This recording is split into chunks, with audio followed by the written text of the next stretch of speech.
नमस्कार दोस्तों, स्टडी 91 पर आप सबका हार्दिक स्वागत अभिनंदन है। ठीक ना।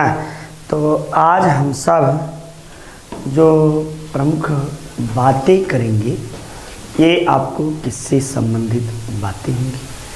तो ये बातें हमारे और आपकी जो होंगी वह भक्ति आंदोलन से संबंधित बातें की जाएगी। क्योंकि भक्ति आंदोलन जो है ये आपको होता ये है कि इस्लामिक साम्राज्य की स्थापना के बाद आपको कहीं न कहीं इस्लाम धर्म का भारत में जो आधार रखा गया, ये आधार तलवार के बल पर रखा गया। लोगों में एक दूसरे समुदाय के प्रति बड़ा ही जो है ज़बरदस्त आपको विरोधाभास देखने को मिला, और आज भी यह विरोधाभास देखने को मिलता ही है।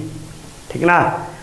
चूँकि दोनों संप्रदायों के, दोनों धर्मों के मानने वाले लोगों की मान्यताएं अलग अलग तरीके से, एक जहां मूर्ति को पूजता है दूसरा बिल्कुल नहीं पूजता, एक अपने जो परंपरागत चीज़ें आई है उसको मानता है तो दूसरा कुरान और हदीस की आयतों को। और इसलिए समाज में कहीं न कहीं विद्वेष की भावना भी जन्म ले लेते हैं एक दूसरे के प्रति। और ये जो भक्ति संत थे ये आपको उसी के जरिए बांटने का, सामाजिक धार्मिक सुधार करने का भी प्रयास किए। साथ ही साथ जो धर्म से विमुख लोग थे उन्हें धर्म की ओर आने में भी इनका मतलब आकर्षित करने में भी इनकी महत्वपूर्ण भूमिकाएं रही। चाहे वह शंकराचार्य हों, रामानुजाचार्य हों, रामानंद हों, वल्लभाचार्य हों, विट्ठलनाथ हों, या सूरदास हों, तुलसीदास हों, नामदेव हों, आपको शंकर देव हों, कोई भी हो। ठीक ना। ये सबके सब जो थे एक, और इसके साथ साथ सूफी सिलसिले में, कादरी सिलसिले में, आपको जो है कि कई सिलसिले आपको सूफीवाद में भी आया। तो चूँकि ये दोनों संप्रदाय में मुझे जहाँ तक लगता है कि सबसे अद्भुत योगदान यदि दोनों संप्रदायों के बीच के सत्यता को प्रदर्शित करने में किसी की अगर हिम्मत देखी गई वह थे कबीरदास जी तो एकदम ज़बरदस्त तरीके से दोनों संप्रदायों के रीति रिवाजों आदि पर प्रहार भी करते हैं, और उसके साथ साथ जो मान्यताएं थी उन मान्यताओं को भी उनके द्वारा आपको दूर करने का प्रयास किया जाता है। कि जो लोग और सबके जो आडंबर थे, इन आडंबरों पर भी उनके द्वारा सीधे सीधे तरीके से उस पर आघात किया जाता है। और कहते भी हैं कि मसी कागज छुओ नहीं, कलम गही नहीं हाथ। मैंने कभी कागज और कलम को पकड़ा नहीं, लेकिन फिर भी उनकी भाषा भी अद्भुत थी, सधुक्कड़ी भाषा थी, और उनकी भाषा को समझना भी जो है सामान्य काम नहीं था। लेकिन उस समय के तत्कालीन समाज और परिस्थितियों के अनुसार उन्होंने सारी चीज़ें इस पर दूर करने का प्रयास उनके द्वारा किया जाता है। जैसे वो कहते हैं ना कि साध समद के मसी करो, लेखन सब बन राय, धरती सब कागज करो, हरिगुण लिखा न जाए। तो एक तरफ ये बातें भी कहते हैं, दूसरी तरफ आपको जो है कि इनके द्वारा प्रमुख बातों में आपको कहा क्या जाता है कि काकर पाथर जोरी के मस्जिद लियो बनाए, और ताचढ़ मुल्ला बांग दे क्या बहरा हुआ खुदा है। ये दूसरी तरफ हिंदुओं के रीति रिवाजों पर भी वो कटाक्ष करते हैं और कहते हैं मुसलमान के पीर औलिया मुर्गा मुर्गी खाए, खाला के घर बेटी बहन ये देखो तुर्काई। ये तो इस्लामिक पद्धतियों पर करते हैं। अब हिंदू रीति रिवाजों पर भी उनके द्वारा कई कटाक्ष किए जाते हैं। ठीक ना। तो ये सारी चीज़ें उनके द्वारा हिंदू पर कहते हैं ना कि गागर छुअन ने दे बेस्या के पाहन तर देखो, या देखो हिंदुआई कुछ करके इस तरह उन्होंने हिंदू रीति रिवाजों पर, और ये भी कहते हैं कि आपको जो है मंदिर में पत्थर को रखने से आपको जो है पत्थर पूजने से ईश्वर मिल जाए, तो मैं तो पूरे पत्थर को ही, पहाड़ को ही पूज दूं, और जो है चक्के इससे अच्छे कि चक्की है जो हमें पीस कर खाना देती है। तमाम उनके द्वारा बातें कही जाती है, ये सबकी सब सदुक्कड़ी भाषा में, और उस समय के समाज पर उनके द्वारा आघात किया जाता है। आइए हम सब इन्हीं सब चीज़ों से, धार्मिक आंदोलन से संबंधित आज प्रश्नों के श्रृंखला को हम सब शुरू करेंगे। तो वह कौन सूफी संत था जिसे महबूब ए इलाही के नाम से जाना जाता था? वो आपको कौन सूफी संत जिसे महबूब ए इलाही कहा जाता था?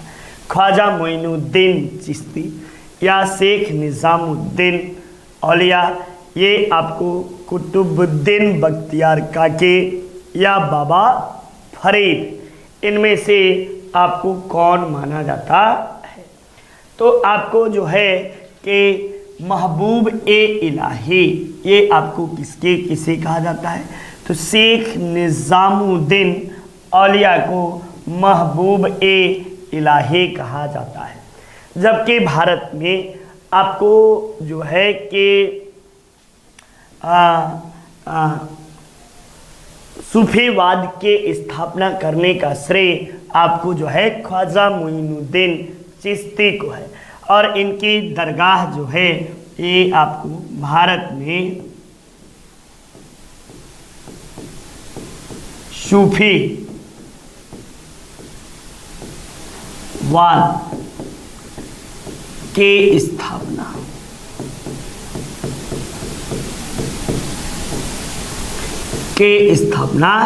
इनके द्वारा ही किया जाता है।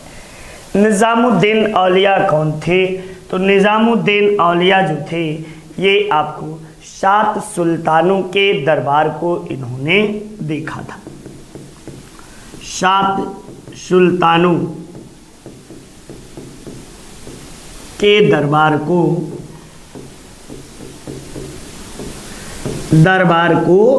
देखा।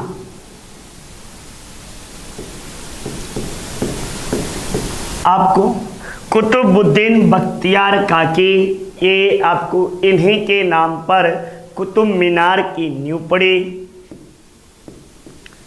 इन्हीं के नाम पर कुतुब मीनार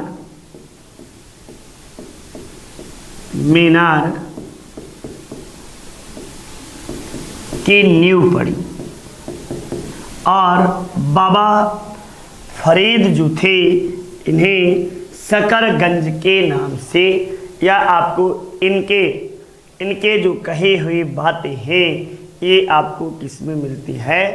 तो नानक देव के द्वारा जो मूल ग्रंथ की रचना की गई थी उसमें आपको इनके बातें मिलते हैं। चलिए नेक्स्ट देखिए, बाबा फरीद की बात।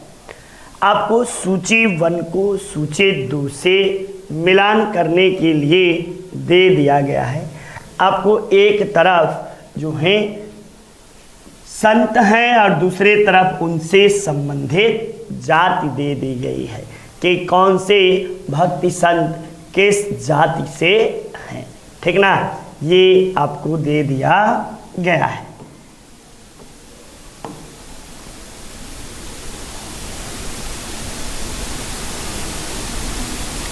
ये आपको दे दिया गया एक तरफ से। अब यहीं पे कबीर दास क्या थे? तो कबीर दास जाति से जुलाहा थे। क्या? तो कबीर दास जुलाहा थे। रवि दास क्या थे? नामदेव क्या थे? तो सब के सब यहाँ पर आपको दिया गया है। तो आपको जो है कि इसमें यदि देखोगे तो नामदेव जाति से दर्जे थे, ये बात हुआ। अब बचे 2 लोग, रविदास। तो रविदास जी जो थे ये जाति से मूची थे, और सेना जो थे ये आपको नाई थे। तो इस तरह आपको क्या बना, तो पहले का तीसरा, दूसरा आपको दूसरे का दूसरा, तीसरे का चौथा और चौथे का पहला। तो यानी 3 2 1 4, ये आपको बिल्कुल राइट आंसर हुआ। नेक्स्ट, प्रसिद्ध भक्ति संत जो मेवाड़ के शाही परिवार से संबंधित थे या थी, वो कोई और नहीं मीराबाई जी थी। मीराबाई जी जो थी ये राणा सांगा के बहू थी। किसके? राणा सांगा, राणा सांगा के बहू ये आपको मानी जाती है। और ये अगर देखा जाए तो इनके द्वारा मीरा के पद,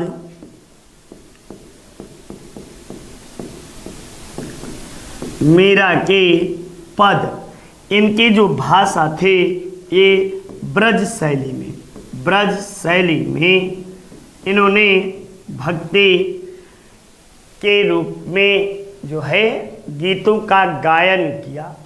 ये आपको कृष्णाश्रयी शाखा की थी, कृष्णाश्रयी शाखा की थी, ठीक ना, कृष्णाश्रयी शाखा की ये मानी जाती है।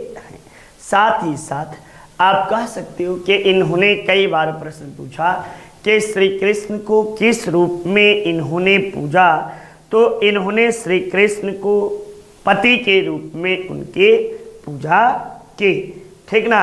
और आपको जो है कि इनके द्वारा कुछ गीत गुजराती भाषा में भी गाए गए हैं।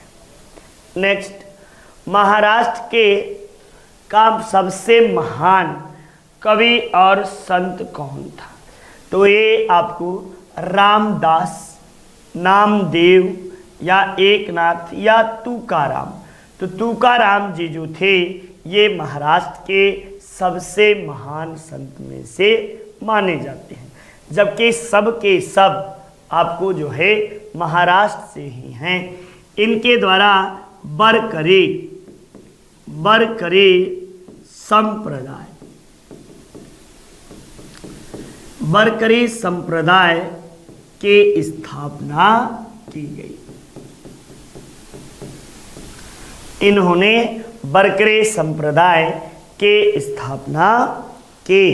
यदि और बातें की जाए तो तुकाराम जो थे इनके जो रचना है ये आपको अभंग वाणी में, इनके रचना अभंग वाणी में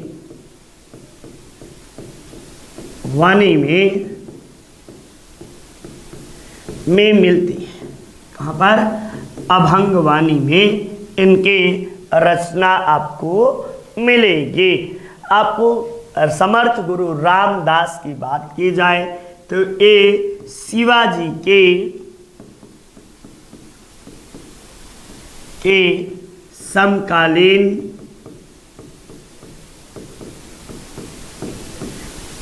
एवं गुरु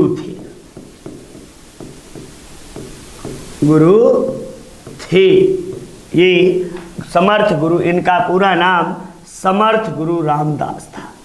समर्थ गुरु रामदास इन्हें कहा जाता है, समर्थ गुरु रामदास के नाम से भी जाना जाता है। और तो और तुकाराम को महाराष्ट्र का, कहाँ का? महाराष्ट्र का कबीर भी कहते हैं।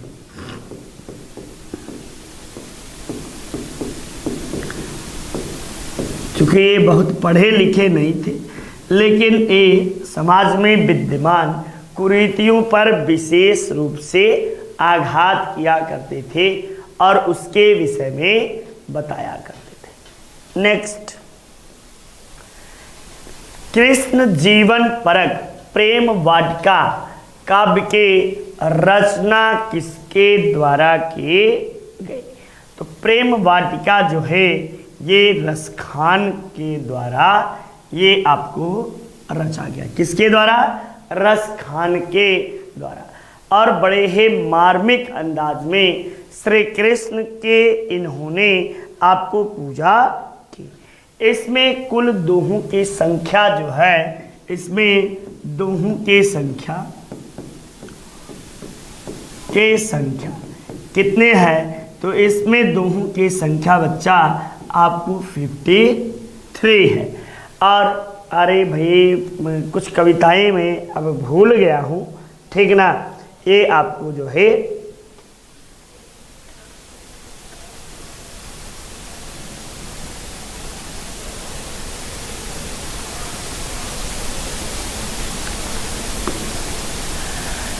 शुद्ध अद्वैतवाद का प्रतिपादक जो थे ये कौन थे? तो आपको जो है शुद्ध अद्वैतवाद के प्रतिपादक वल्लभाचार्य को शुद्ध अद्वैतवाद का प्रतिपादक माना जाता है। अद्वैतवाद इनका जो वल्लभाचार्य थे, ये पूछता है कि इनका जन्म कहाँ हुआ था? तो इनका जन्म जो था, जन्म वाराणसी में हुआ था, वाराणसी में हुआ था। वल्लभाचार्य जो थे ये शुद्ध अद्वैत दर्शन, न तो इन्होंने द्वैताद्वैतवाद को माना, न ही इन्होंने अद्वैत को माना, न तो द्वैतवाद को माना, बल्कि इनके द्वारा शुद्ध अद्वैतवाद नामक संप्रदाय आपको चलाया गया। वल्लभाचार्य जो थे ये आपको जो थे कि ये एक वैष्णव संत थे। कैसे? वैष्णव संत थे। और क्या? तो ये विजयनगर साम्राज्य नगर के शासक कृष्णदेव राय के दरबारी थे, के दरबारी भी माने जाते। नेक्स्ट यदि देखा जाए तो ये अष्टछाप के संस्थापक, अष्टछाप के संस्थापक माने जाते। साथ ही साथ यदि आप सबको ये आपको विट्ठलनाथ के मंदिर के पुजारी थे। विट्ठलनाथ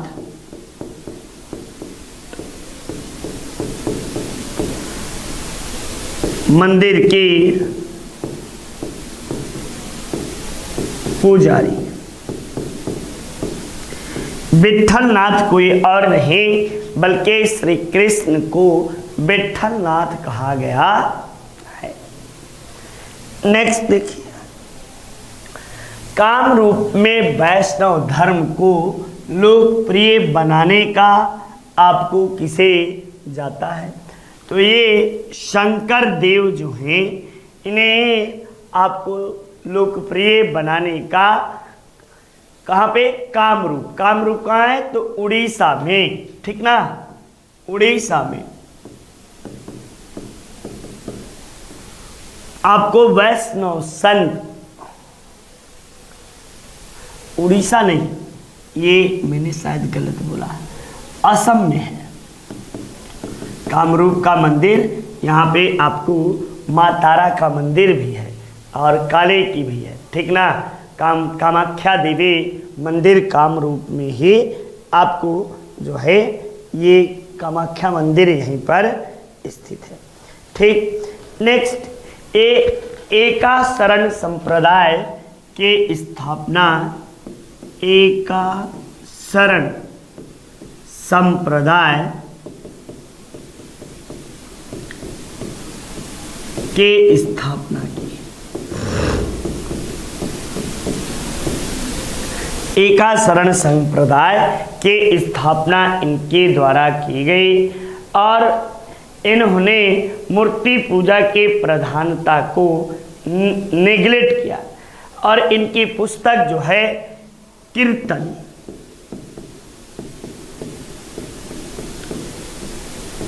इनकी पुस्तक है। और तो और ये आपको जो थे जो शंकर देव थे, इन्होंने घूम घूम कर आपको कीर्तन का प्रचार प्रसार भी किया।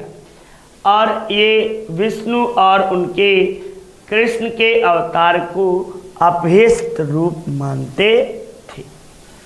भक्ति आंदोलन का प्रारंभ किसके द्वारा किया गया?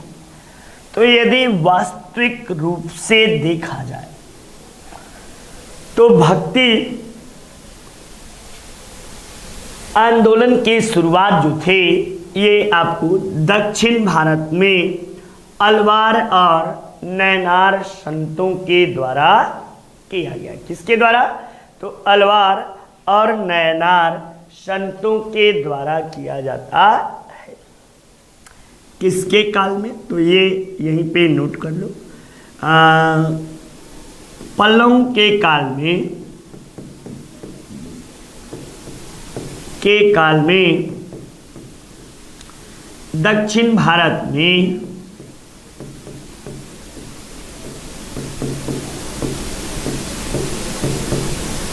दो धार्मिक संप्रदाय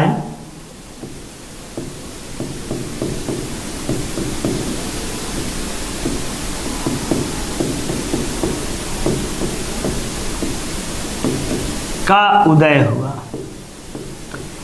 एक आपको अलवार कहलाए और दूसरे नयनार कहलाए। अलवार कौन थे?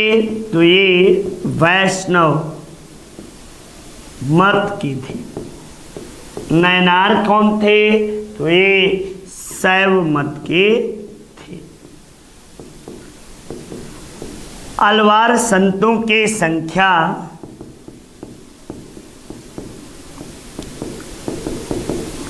कितनी थी? तो इनकी संख्या 12 थी। और नैनार संतों की संख्या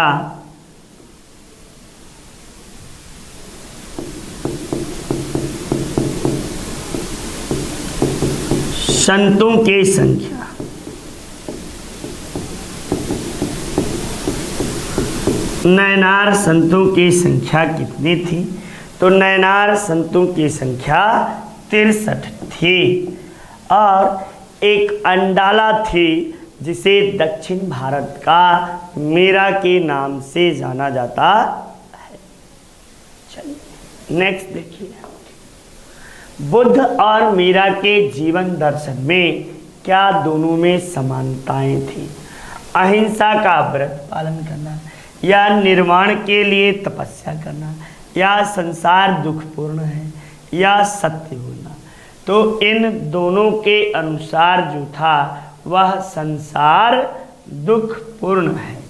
और महात्मा बुद्ध ने भी यह कहा था कि दुख का कारण दुख निरोध और दुख गामिनी प्रतिप्रदा, यानी दुख का कारण है तो कारण से उसके बचने का उपाय, और उपाय के बाद उसको हम किस तरह दूर करेंगे, यही महात्मा बुद्ध के द्वारा कहा गया। और मीरा जी के द्वारा भी ये कहा गया कि संसार जो है ये सिर्फ दुखों से भरा है। ठीक, चलिए नेक्स्ट देखिए, तुलसीदास किसके समकालीन थे? तो आपको अकबर तथा जहांगीर के समकालीन माने जाते हैं। और तुलसीदास के विषय में बनता है प्रश्न भी कि कौन से संत थे जो कि अकबर के दरबार में नहीं रहे? तो ए तुलसीदास,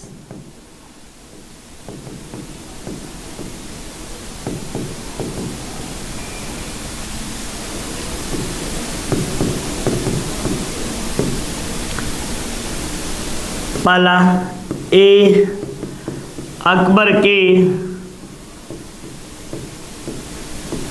दरबारी नहीं थे। दूसरा, राम आश्रय शाखा के थे।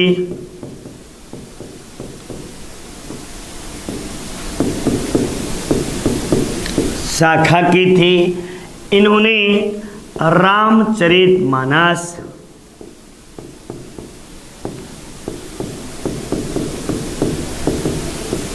की रचना ब्रज भाषा में किया।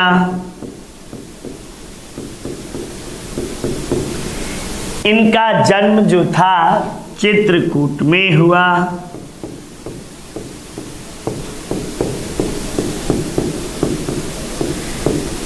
इनके पिता का नाम आत्माराम दुबे और माता का नाम हुलसी था। जन्म के साथ ही इनके माता जी का देहांत हो गया था। नेक्स्ट, रामानुज के अनुयायियों को कहा जाता था। रामानुज के अनुयायियों को क्या कहा जाता था? तो ये आप लोग जल्दी से बताइए, रामानुज के अनुयायियों को क्या कहा जाता था? तो रामानुज के अनुयायियों को वैष्णव संत कहा जाता था। क्या? वैष्णव कहा जाता था।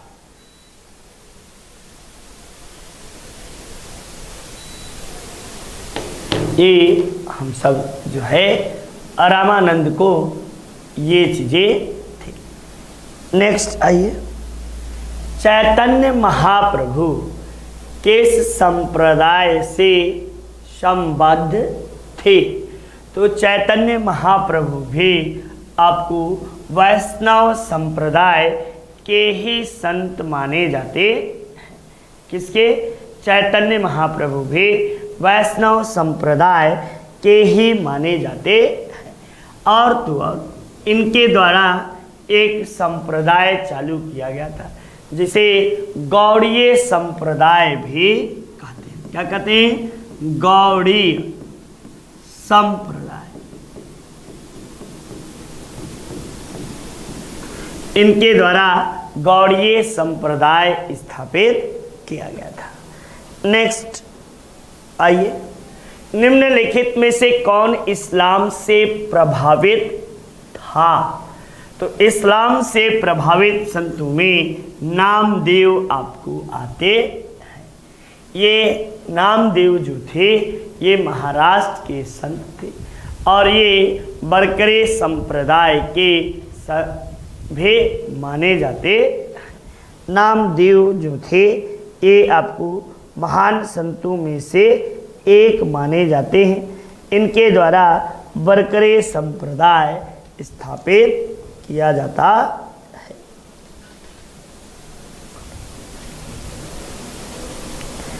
नेक्स्ट, रामानुजाचार्य किससे संबंधित थे? भक्ति से, अद्वैत से, विशिष्टाद्वैत से या एकेश्वरवाद से? ये सारे प्रश्नों की संख्या इसमें मैं जल्दी भी करा दे रहा हूँ कि प्रश्नों की संख्या इसमें आपको ज़्यादा मिलेगी। रामानुजाचार्य जो थे ये आपको विशिष्टाद्वैतवाद से आपको संबंधित माने जाते हैं। इन्होंने, आप सबको बता दें कि इनके अनुसार जगत और जीवात्मा दोनों का कार्य एक ही होता है, ठीक ना। लेकिन इन्होंने जो है कि आगे कहते हैं कि ईश्वर, मतलब कि ईश्वर और जो आत्मा है ये पृथक नहीं, ये एक ही है, ठीक ना। ये विशिष्ट द्वैतवाद को मानते हैं। और एक बात और बता दें कि रामानुजाचार्य के शिष्य जो थे रामानंद थे। रामानंद इनके शिष्य थे,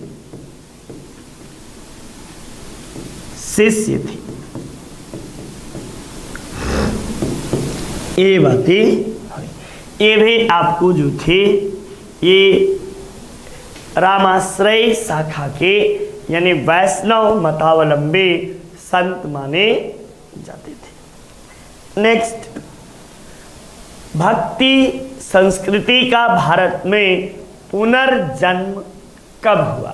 तो भक्ति संस्कृति का भारत में पुनर्जन्म जो था यह आपको 15वीं और 16वीं सदी में आपको हुआ। 15वीं और 16वीं सदी में हुआ। एक लाइन यहीं पे यदि लिखना चाहो तो कर सकती हो। दक्षिण भारत से उत्तर भारत में, दक्षिण भारत से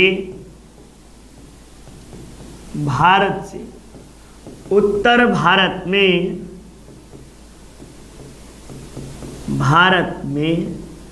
भक्ति आंदोलन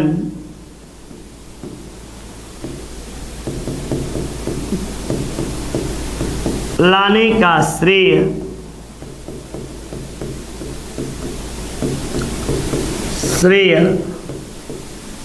रामानंद को है।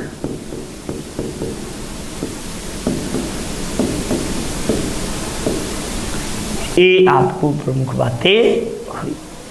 नेक्स्ट, ईस्टर त्योहार के पीछे ईसाइयों के सद्भावना है।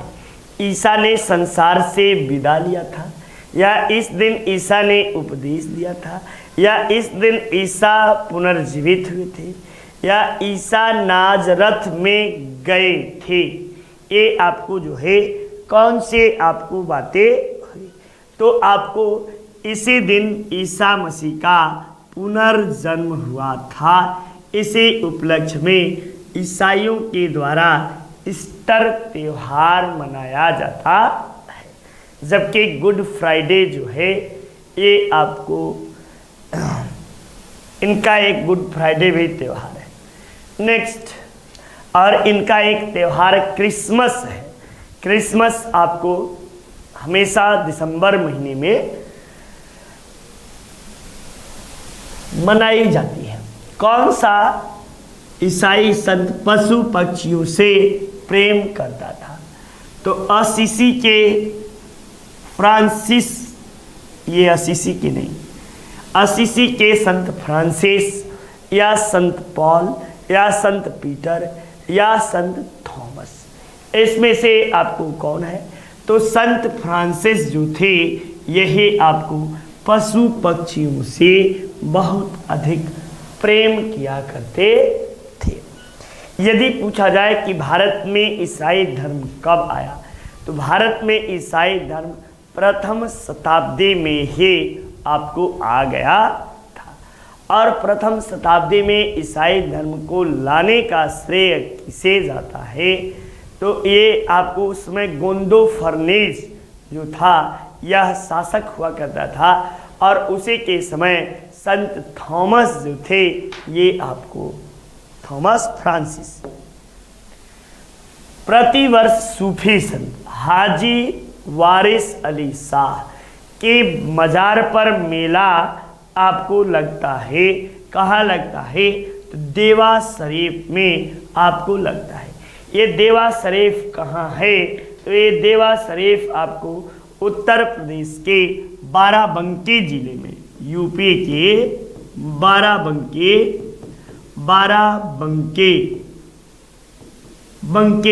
जिले में है।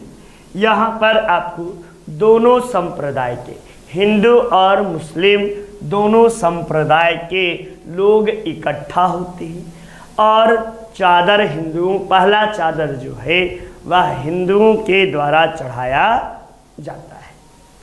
नेक्स्ट आइए, 12 मासा के रचना किसने की थी? 12 मासा के आपको रचना जो है ये मलिक मोहम्मद जायसी के द्वारा किया जाता है। यहाँ पर मलिक मोहम्मद जायसी से संबंधित कुछ बातें और भी देख लीजिए। जैसे आपको महत्वपूर्ण बातों में क्या, तो मलिक मोहम्मद जायसी ये आपको शेर शाह सूरी के दरबारी थे, माने जाते हैं। शेरशाह सूरी के दरबारी। अगली बात प्रमुख क्या है, तो नेक्स्ट आपको मलिक मोहम्मद जायसे के द्वारा पद्मावत,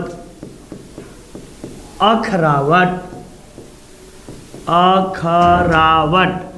और आखिरी कलाम के रचना की जाती है। यानी पद्मावत, अखरावट और आखिरी कलाम जो है इनके द्वारा लिखा जाता है।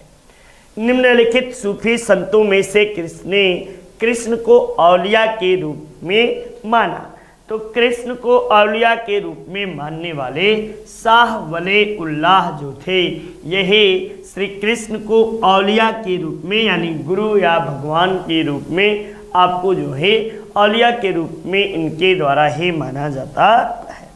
नेक्स्ट, निम्नलिखित सूफी सिलसिलों में से कौन सा सिलसिला ऐसा था जो भक्त संगीत का विरोधी था। ये 1000 बार ये प्रश्न आप सबसे पूछा गया है और ये आपको नक्शबंदी सिलसिला जो था यही था, ठीक ना, नक्शबंदी सिलसिला। और ये इसका भारत में संस्थापक कौन था, तो बहाउद्दीन नक्शबंदी। कौन? बहाउद्दीन नक्शबंदी। औरंगजेब शायद इसी सिलसिले को मानता था। नक्शबंदी सिलसिले का अनुयायी औरंगजेब माना जाता था। नेक्स्ट, निम्न में से किसे शेख उल हिंद के नाम से भी जाना जाता है, तो शेख उल हिंद जो थे ये आपको शेख सलीम चिश्ती को शेख उल हिंद के नाम से जाना जाता है।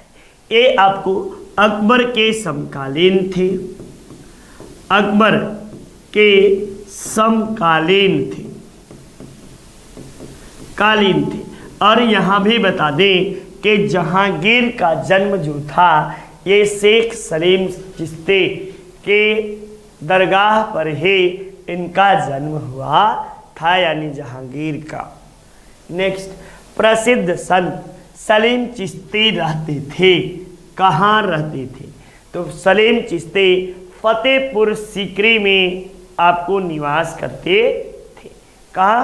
प्रसिद्ध संत शेख सलीम चिश्ती, ये आपको कहाँ, तब आप जवाब दीजिएगा कि शेख सलीम चिश्ती जो थे ये आपको कहाँ रहते थे, तो प्रारंभ में अजमेर में और बाद में आपको फतेहपुर सीकरी में आपको शेख सलीम चिश्ती रहते थे।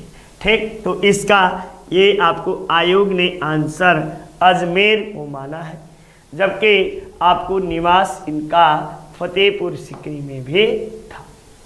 निम्न में से किस संत के विचारों को सिखों के धर्म ग्रंथ आदि ग्रंथ में संकलित किया गया है, तो आपको बाबा फरीद यानी फरीदुद्दीन गंज ए सकर, ये आपको इन्हीं के बातों को या इसी को कह सकते हो बाबा फरीद के उपदेशों का संकलन आपको किया गया है। नेक्स्ट, अगले प्रश्न में आइए, कौन सूफी संत महमूद ए इलाही कहा जाता है, तो महमूद ए इलाही के नाम से आपको शेख निजामुद्दीन औलिया को महमूद ए इलाही कहा जाता था। और इनका जो था गयासुद्दीन तुगलक से, किसे? गयासुद्दीन तुगलक से इनका बनता नहीं था, इनका पटरी नहीं था, ठीक ना, पटरी नहीं था, मतलब कि इनके साथ संबंध अच्छे नहीं थे। ये आपको जो है कि इन्होंने एक प्रसिद्ध वाक्य कहा था, अमी दिल्ली दूर अस्तो। क्या? अमी दिल्ली दूर अस्तो, यानी अभी दिल्ली दूर है, ठीक ना, ये बात कही थी। इनका जो मज़ार है ये कहाँ है? तो शेख निज़ामुद्दीन औलिया का मज़ार, इनका मज़ार आपको दिल्ली में इनके मज़ार स्थित है। इनका प्रिय शिष्य कौन था? तब आप जवाब दे सकते हैं कि इनका प्रिय शिष्य में से आपको कौन था? तो अमीर खुसरो, अमीर खुसरो, खुसरो इनका प्रिय शिष्य था। साथ ही साथ इन्होंने 7 सुल्तानों के 7 सुल्तानों के शासन को देखा था, शासन को देखा, यानी 7 राजवंश, 7 जो है राजा गद्दी पर बैठे और उनके शासन को इनके द्वारा देखा गया। नेक्स्ट, शेख फरीद का सर्वाधिक ख्याति प्राप्त शिष्य जिसने दिल्ली के सुल्तानों का शासन देखा, जिसने दिल्ली के 7 सुल्तानों का, कर लो, 7 सुल्तानों का शासन देखा, ये आपको बाबा फरीद निज़ामुद्दीन औलिया जो थे ये शेख फरीद के शिष्य थे। ठीक ना? किसके? शेख फरीद के ये शिष्य हुआ करते थे। निम्न में से किस सुल्तान ने निज़ामुद्दीन औलिया ने भेंट करने से इनकार कर दिया था? तो निज़ामुद्दीन औलिया किससे भेंट करने से इनकार कर दिया था? तो गयासुद्दीन तुगलक से भेंट करने से इनकार कर दिया था।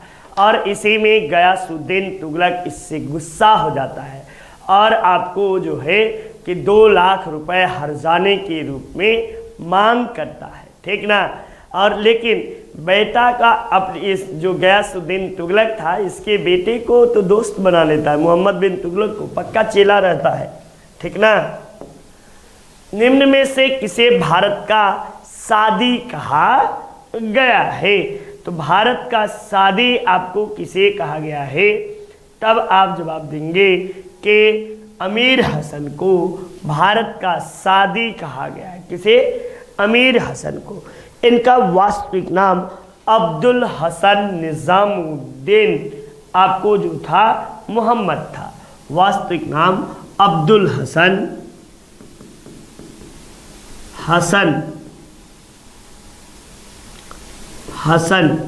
निज़ामुद्दीन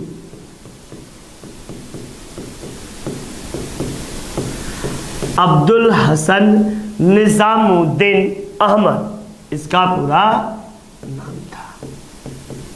ये आपको इनका पूरा नाम था और इन्हें भारत का सादी कहा जाता है। क्या कहते हैं? तो भारत का सादी इन्हें कहा जाता है। ठीक ना? नेक्स्ट चलिए आपको, हाँ, जिस सूफी संत के मान्यता थी कि भक्ति ईश्वर के निकट पहुंचाने का आपको सबसे अच्छा स्थान माना जाता है, वो कोई और नहीं था, वो आपको मोइनुद्दीन चिश्ती का यह मत था कि आपको जो है भक्ति जो है ये आपको संगीत जो है ये ईश्वर तक सबसे आसानी से ले जाने का रास्ता है। और आपको मोइनुद्दीन चिश्ती की दरगाह जो है, इनकी दरगाह कहाँ है? अजमेर में है। आपको इसके साथ साथ ही ये आपको मोहम्मद गोरे के साथ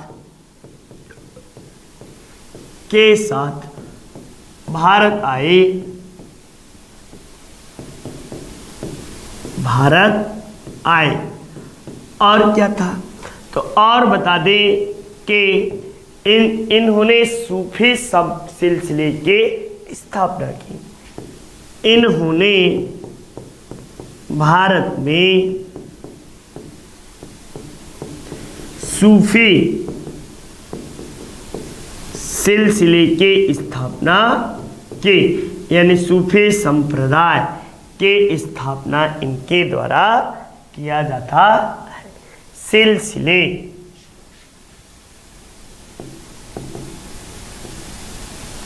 सूफी सिलसिले स्थापित किया जाता है। नेक्स्ट देखिए, शेख निजामुद्दीन औलिया के दरगाह कहाँ है? तो नई दिल्ली में शेख निजामुद्दीन औलिया की दरगाह आपको नई दिल्ली में स्थित है। नेक्स्ट, अपने अजमेर में ख्वाजा मोइनुद्दीन चिश्ती के दरगाह पर भेंट भेजने वाला प्रथम मराठा सरदार कौन था? ये आपको कई बार परीक्षाओं में ये आपसे पूछा गया है कि कौन था जो भेजा था। तो ये आपको साहू और शिवाजी के पौत्र रहता है, साहू जी के द्वारा आपको जो है भेजा गया था। साहू जी के काल में ही पेशवाओं का उदय हुआ था और साहू जी आपको 1708 ईस्वी में गद्दे पर बैठे थे। चलिए नेक्स्ट देखिए, भारत में चिश्ती सिलसिले का प्रथम सूफी संत कौन था?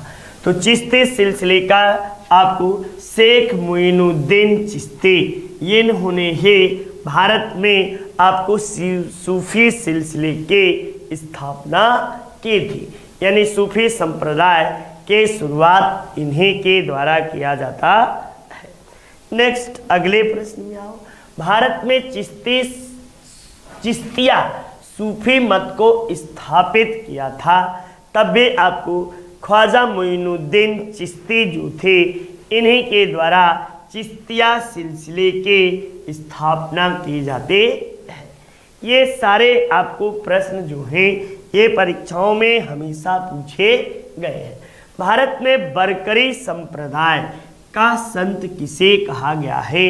तो नामदेव जो थे यही आपको बरकरी संप्रदाय के संस्थापक माने जाते हैं।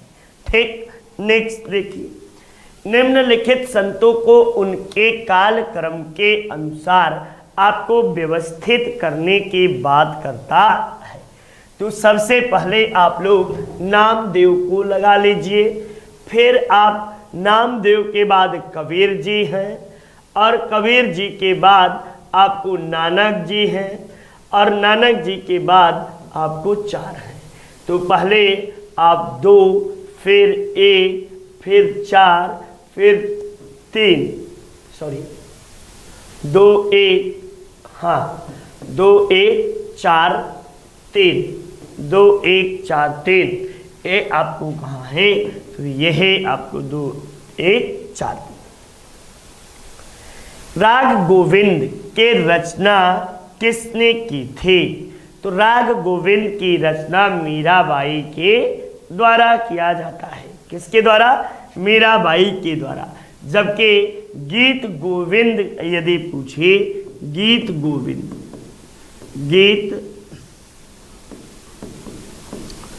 गीत गोविंद, तब आप घबराइएगा नहीं। गीत गोविंद की रचना आपको किसके द्वारा किया जाता है ये आप जल्दी से बता दीजिएगा। ये आपके लिए प्रश्न दिया हो, ठीक ना, कि राग गोविंद तो पकड़ लिए, गीत गोविंद आपसे गलतियां ना हो जाए। तो ये 5 मिनट के लिए समय था और जयदेव जो थे इन्हीं के द्वारा गीत गोविंद की रचना की जाती है। जयदेव सेन वंशीय शासक लक्ष्मण सेन के दरबारी थे। रामानुज के अनुयायियों को क्या कहा जाता था? तो रामानुज के अनुयायियों को आपको वैष्णव संत कहा जाता था। रामानुज, ठीक ना, रामानंद ने रामानुज की बात की गई है। ठीक, नेक्स्ट देखिए, निम्न में से कौन सा स्थान गुरु नानक का जन्म स्थल है? तो ननकाना साहिब जो है ये गुरु नानक साहब का जन्म स्थल माना जाता है, ननकाना साहिब, ठीक ना। नेक्स्ट देखिए, मूलक दास एक संत थे। ये मूलक दास कहाँ के थे? तो मूलक दास जो थे ये आपको उत्तर प्रदेश के कड़ा के रहने वाले थे और मूलक दास जो थे ये बड़े भाग्यवादी संत कहे जाते हैं। किसे? भाग्यवादी संत कहे जाते हैं, ठीक ना। इनका विश्वास भाग्य पर बहुत अधिक था और इसीलिए कहते हैं कि अजगर करे न चाकरी, पंछी करे न काम, और दास मलूका कह गए सबके दाता राम। नेक्स्ट, कबीर दास एवं धर्मदास के मध्य संवादों का संकलन किस पुस्तक में मिलता है? तो बड़ा कठिन दे दिया भाई, साखी शबद रमैने, ये तो आपको तीनों को ऑप्शन बना दिया है। अब लेकिन अब इन तीनों में साखी शबद रमैने तीनों कबीर से संबंधित है, लेकिन अमर मूल में आपको धर्मदास एवं कबीरदास के बीच का संवाद जो है इसी में रखा गया है। नेक्स्ट आइए, मध्यकालीन भारत के निम्नलिखित में से किस संत का जन्म प्रयागराज में हुआ था? तो ये प्रयागराज में जन्म रामानंद का हुआ था। किसका? रामानंद का जन्म प्रयागराज में हुआ था। वहीं निम्नलिखित में से किस भक्ति संत ने अपने संदेश के प्रचार के लिए सबसे पहले हिंदी का प्रयोग किया? हिंदी का प्रयोग करने वाला प्रमुख संत आपको कौन था? तो रामानंद ही थे। रामानंद के कुल 12 अनुयायी थे। कितने? 12 शिष्य थे और सब अलग अलग जाति से थे।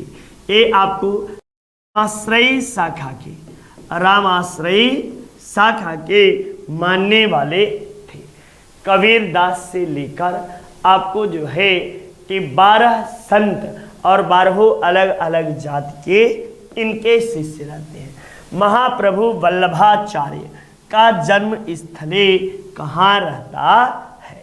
तो वल्लभाचार्य का जो जन्म हुआ था ये आपको चंपारण में आपको हुआ था। वल्लभाचार्य बाद में ये दक्षिण भारत में चले जाते हैं और दक्षिण भारत में जाकर कृष्ण देव राय के दरबार में ये रहते हैं। नेक्स्ट, कोई व्यक्ति किसी व्यक्ति से उसका धर्म, संप्रदाय या जाति न पूछे, यह कथन किसका था? तो यह कथन रामानंद का था। रामानंद ने कहा कि भक्ति के लिए किसी की जाति, धर्म या कोई भी चीज़ें पूछने की आवश्यकता नहीं है। तो इस तरह से भक्ति आंदोलन से आए हुए प्रश्नों का एक संकलन था। आप सब सिर्फ इतना प्रैक्टिस कर लेंगे तो ये आपको चैलेंज करता हूँ कि इससे बाहर कहीं कुछ भी नहीं आया।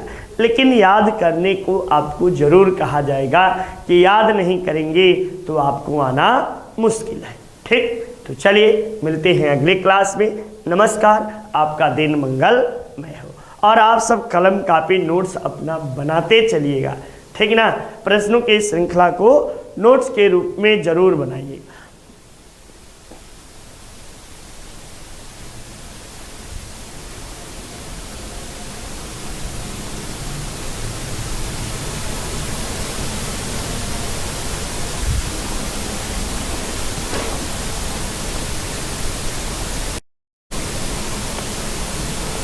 तो हम लोग प्रश्नों को देख रहे थे, भक्ति किसी व्यक्ति का संप्रदाय से नहीं है।